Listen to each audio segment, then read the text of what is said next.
So, chapter 19 of Judges. Here we are. Left Israel in a tough spot again. There was a lot of hypocrisy and just awful stuff going on. Yeah. But here we are again, as it says, there was no king in Israel, and that can't mean anything good. Yeah, exactly. So the scene resets, but still everything's terrible. And we see this Levite who is from the hill country of Ephraim.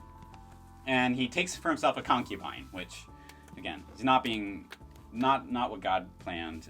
God plans for us to be man and woman, married. And yet he takes this concubine, and then she's unfaithful to him and leaves and runs back to her father's house. And so he, after 4 months, he's like, I'm going to go back and get her again. So he travels to her father's house, and they're glad to see him. And the girl's father brings them in. They stay for 3 days, and they're married. They're happy together. And so on the 4th day, he gets up to take her back with him. And the girl's father says, well, you might as well stay and eat before your long journey. Right, that makes sense. Reasonable. Oh, yeah. and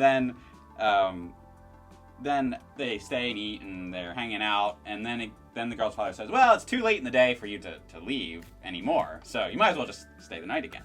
And it's like, all right, well, we'll do that. And so then he gets up again on the 5th day, early in the morning to leave, and the girl's father, guess what, says, well, you might as well eat before you leave. And he does that, and they're there, and the girl's father says, well, it's late in the day, you might as well stay.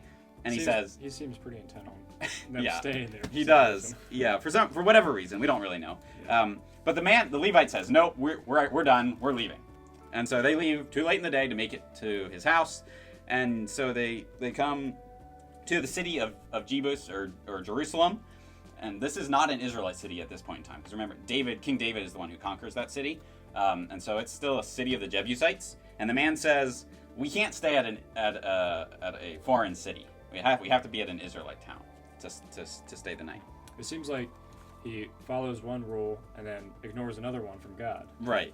Yeah, and we see it's kind of ominous too, because it's kind of showing you the picture of where Israel's at, that the Israelite town isn't as safe as this foreign city would have been. That's interesting. And so they get to Gibeah, which is an Israelite town, and they start setting up in the town square where you could stay the night. And we see this old man.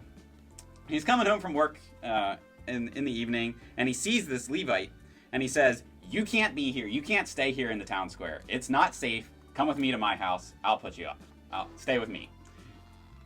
And so that's where we're going to leave the story, and we'll pick it up next week.